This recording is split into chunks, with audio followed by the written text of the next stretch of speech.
सत्यानन्दचिदात्मने सर्वान्तरात्मने श्रीमद् वेङ्कटेशाय मङ्गलम्। स्वतः सर्वविदे सर्वशक्तये सर्वशेषिणे सुलभाय सुशीलाय वेङ्कटेशाय मङ्गलम्।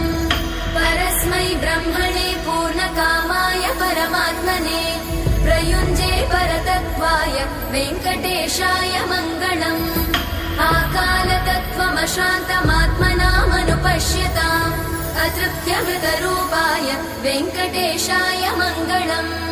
प्रायस्वचरणौ पुंसां शरण्यत्वेन पाणिना कृपया दिशते श्रीमद् वेङ्कटेशाय मङ्गलम्।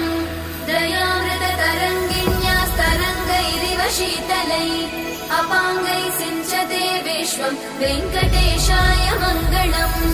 स्रग्भूषाम्